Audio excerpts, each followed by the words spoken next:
Sabi ni Congressman Edsel Lagman, yung presidente ng Partido Liberal, nagsisimula na niya yung gira sa charter change. Matagal na po yung gira sa... Nagbabagang mga balita at pagtalakay sa mga isyu na lipunan. Bulsa, opinyon, banat at paglalantad sa katotohanan. Bulsa, what you see is what you get. You decide. Charter change, itong nangyayaring tunggalian po, panibago lang ito mga kababayan, kasi decisive yung mga nagpo-post ng charter change na talagang isulong po ito, kasi kailangan po yung pagbabago sa ating konstitusyon para umakma sa pangangailangan ng ating bansa. Hindi yung nagsisilbi lang sa pangangailangan ng mga dilawan. Diba? Ito yung sabi ni Congressman Edsel Lagman, war on charter change has begun. Sabi naman ni Senator Amy Marcos, wala nang bastos ang PI. No need for signature drive with Senate nod to charter change. Anong wala nang PI? Tuloy ang PI. Ito po yung sabi ng mga nagsusulong ng People's Initiative. People's Initiative must continue, but group welcome Senate move. Sabi naman ni Erwin Tulfo, wala man anyang kinalaman sa People's Initiative si Martin Romualdez. You see, mga kababayan, di anya Mr. Maravillas ang tingin mo, wala talagang kinalaman si Martin Romualdez. Baka yung minimin po ni minimin ni Congressman Erwin Tulfo, yung mismong pagpapapirma. Hindi mismo si Martin Romualdez yung nag-initiate po ng pagpapapirma. Kasi matagal na po na may grupong pirma. Natuwa lang yung mga grupo, mga kababayan na gusto sa charter change. Kaya nang magsabi si Congressman, si Speaker Martin Romualdez na isusulong ng Congress yung People's Initiative para po amindahan yung nating konstitusyon, lalo na po yung restrictive economic provisions.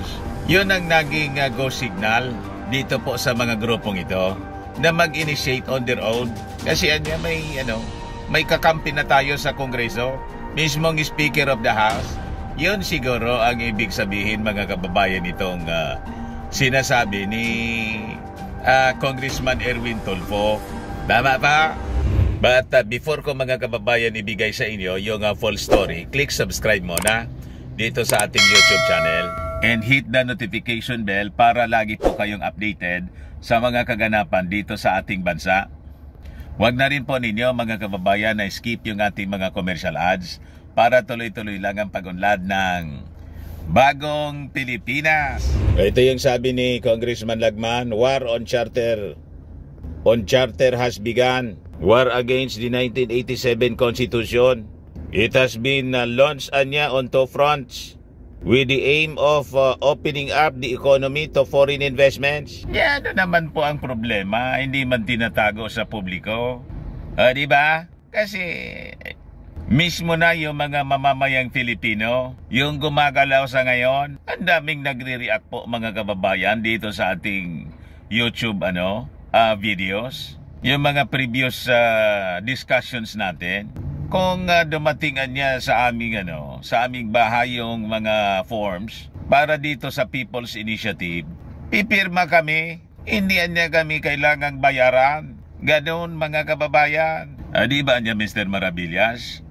Yung People's Initiative, di na kailangan kasi yung Senado, gumalaw na yung Senado, willing na nilang amindahan yung ating konstitusyon sa pamamagitan ng Constituent Assembly. Opo, kaya lang pasiguro pa rin po yung ating mga mamamayang Filipino. Kaya yung mga grupo na nagsimula ng magpapirma for the People's Initiative, sabi dito sa latest na balita galing sa amin, tuloy lang ang People's Initiative. Baka kasi pag dating ng oras po, tama yung desisyon nitong mga grupong ito, ituloy lang yung People's Initiative po, yung pagpapapirma. Baka patulugin na naman po ng mga senador. Di ba? Ginawa na nila yan noon. Baka ulitin ulit, patulugon. Patulugin muli. Baka strategy lang nila na sige, pag-usapan natin. May resolution. Pagkatapos, di man nila po tatapusin. Isi-shield din mga kababayan pagdating ng oras. Hindi ninyo maisahan yung mga mamamayang Pilipino. Nadala na po.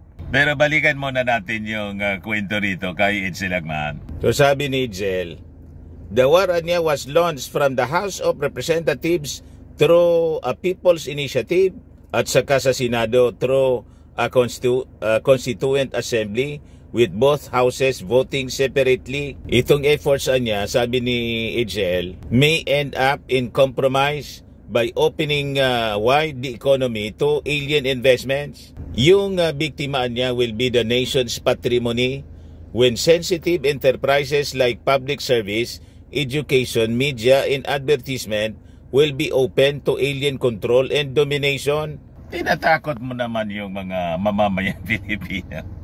Ginagatungan mo naman. Ini-spin mo kami. Hindi man siguro mga irresponsible yung ating mga senador tapos mga congressmen na hindi nila pag-aralan ng mabuti yung mga amendments na kanilang i-introduce at hayaan na lang na madihado ang ating bansa, yung mga mamamayang Filipino. Narinig ko nga, maganda yung proposal niya, no? Narinig ko sa interview kay yung dating Senior Associate Justice, si Carpio, Antonio Carpio. Payag siya po dito sa economic provisions na amyendahan po yung ating konstitusyon.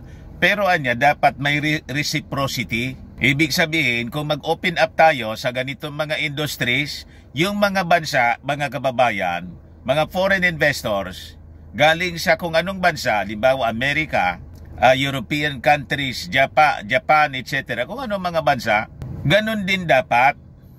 Allow din tayo yung mga Filipino companies of the same privileges. Kung yung mga Filipino companies will also invest sa kanilang mga bansa, may tinatawag na reciprocity. I think kailangan nitong si Antonio Carpio na ma-invite dito po sa mga deliberations ninyo. Di ba may mga committee hearings. Bilang resource speaker, yung mga pinakang Batikano sa batas, sa ekonomiya, i-invite po ninyo sa mga committee, committee hearings. More heads, di ba? More ideas galing sa mga brilliant minds natin para mapaganda po yung mga amendments na inyong i-introduce po. Pag-usapang mabuti. Yun po, itong ginagawa ni Lagman, pananakot. Para kontrahin ng mga mamamayang Filipino itong amendment. Para niya, Mr. Maravillas, tama yung mga analysis mo. Yun ang mga gawain nila. Kaya hindi umusad yung ating economy. Sabi ni Lagman, ito anyang moves to change the constitution are out of step because President Marcos Jr. and Congress must first address the crisis in the economy, agriculture, food security, education, fiscal deficit, debt burden, and China's continuing aggression in the West Philippine Sea. Ito naman si Edsel. Pwede naman itong gawing sabay-sabay. Yun na nga po yung ginagawa ng ating Pangulong Bongbong Marcos. At ito naman po na amendment sa Constitution, trabaho ng mga lawmakers. Di ba yung ating Pangulong Bongbong Marcos kahapon, ka-meeting pa lang yung Department of Agriculture para ayusin yung mga programa para sa food security. Di ba? Yung sinasabi ninyong fiscal deficit, kaya nga inassign na yung dati ninyong kasama na Dilawan, si bagong finance secretary. O di ba kayo natuwa? Si Ralph Recto, kaya nga tuwang-tuwa yung mga kasama ninyo sa Congress. Boss Dilawan at hindi Dilawan. Yung sa education naman po, mismo nang yung ating Pangulo yung nag-preside sa meeting ng Department of Education. Nauna na yun. Ayusin na niya ninyo kasi kulela tayo sa PISA. Dito naman sa utang natin, 90% na po yung hindi ba yung balita 2 weeks ago? Nabayaran mga pagkakautang ng Pilipinas po. At itong aggression ng China, hintay-hintay lang po kasi may panahon sa bawat isa at may mga ginagawang actions yung ating administrasyon. Kaya lang yung ibang mga moves, hindi man dapat pinag-usapan dito. Hindi man dapat dinidiscuss sa publiko. Tama po? Pero may mga ginagawang actions para hindi mamihasa yung China sa atin. Ito anyang charter change initiative will divide and obfuscate the people and divert the efforts of the political departments from the real problems not attributable to the Constitution. Sabi po ni Lagman. Kaya nga po, yung ginawa ng ating Pangulong Bongbong Marcos, kasi anya, yung People's Initiative is divisive. Nag-aaway-away na yung mga congressmen at mga senador. Sinabihan si Zubiri, kayo na anya yung manguna. And kinausap din si Martin Romualdez. Para niya, yung mga ginawa ninyo, di-adapt na lang ng Kongreso. O di ba ayos na? Kaya nga si Super Ate, natuwa na rin. So ito na yung sabi ni Super Ate. Oh. Wala nang bastos ang PI. Aimee, no need for signature drive with Senate nod to charter change.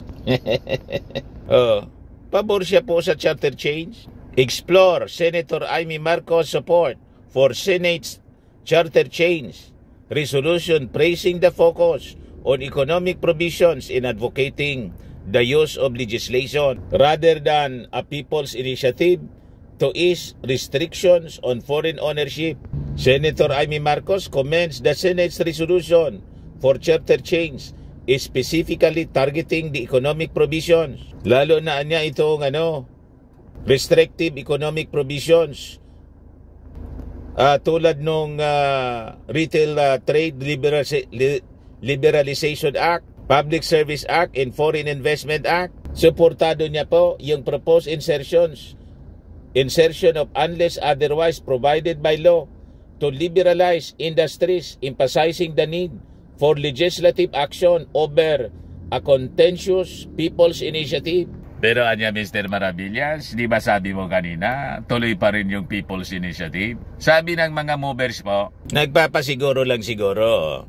Sabi dyan, People's Initiative must continue, but group welcome Senate move. Yan po sabi ni former legislator Pido Garbin ng Ako Bicol Party List. Yung sabi niya, we consider the Senate's move a victory. It took the Senate to wait for the Filipino people exercising their sovereign power of People's Initiative before they realize that they have to move in act in line with the established consensus of the House of Representatives to effect the needed economic amendments. Nagpapasiguro lang po yung mga grupo na tatapusin nila yung trabaho sa Senado. Baka patulugin na naman po. Kaya tuloy ang People's Initiative. Pag pinatulog nila yung amendment po sa Senado through Constituent Assembly, di People's Initiative po. Kaya yung pag-gather po ng mga pirma, tuloy-tuloy dito. Pero yung Mr. Maravillas sabi ni Erwin Tulfo na walang kinalaman si Martin Romualdez, naniwala ka doon? Sabi ni Erwin Tulfo, wala man siyang narinig na instruction galing mismo kay Speaker. Yan po. Sabi dito, House Deputy Majority Leader Erwin Tulfo refutes claims of Speaker Martin Romualdez instructing congressmen to pause for People's Initiative, emphasizing the absence of such instruction and debunking rumors of a SONA gift. Tulfo reveals that the issue of a People's Initiative was not discussed in House leadership or political party leaders meeting, addressing accusations and clarifying the lack of a signature campaign mandate. Alaman pong instruction, siguro po yung mga grupo na talagang matagal ng pabor sa People's Initiative, sila na yung gumalaw nang mabasa nila na pabor si House Speaker Martin Romualdez na i-post ang People's Initiative. Kasi nga, hindi gumagalaw yung Senado. Magalingan niya yung strategy, Mr. Maravillas ni Martin. Right po si Martin. Press release siya. Ipopost ko niya yung People's Initiative. Tapos, biglang action naman yung mga tao sa baba. Taranta ngayon yung Senado. Napilitan mga kababayan yung Senado na gumalaw. Pag hindi sila gumalaw, tuloy-tuloy ang People's Initiative. Baka ma-abolish yung Senado. O diba? Ganun lang. Kaya kahit na sila, mga kababayan, ay gusto nang tsumatsa through Constituent Assembly, hindi pa rin sigurado kung ididiretso nila. Kaya tuloy ang People's Initiative. Ganun lang po ang style para masiguro po na ipopost nila yung chapter change na kailangan natin para umunlad po yung ating bayan. Maging mabilis po yung pag-unlad ng ating bayan. Obsolete na po yung ating konstitusyon. Outdated. Kasing outdated ng mga mindset ng mga kumukontrang mga leaders dito sa chapter change. Ayan man lang po mga kababayan yung mga balita natin. Ako po si Dante Maravillas. Bye-bye po. God bless. Ninyo po itong itry. Firmax Firming and Lifting Cream. Pinapahid po sa mga pulses and affected area. Mainam po sa paninigas ng mga kaso-kasuan. Ito naman po, Automax Radiant Serum. Sa mukha naman yung application. Anti-aging po siya. You will look 10 years younger than your age. Sa mga cancer patients naman po, baka lang gusto ninyo po itong itry. Ning siya Red Mix Fruit Drink. Hindi man po siya gamot, food supplement siya. Kaya lang, gawa siya mga kababayan sa goji berry. Yung goji berry may anti-cancer properties. Okay po? Yung mga inquiries ninyo, dumiretso na lang kayo sa aming messenger sa Facebook para masagot namin agad. Ako po si Dante Maravillas. Bye-bye po. God bless.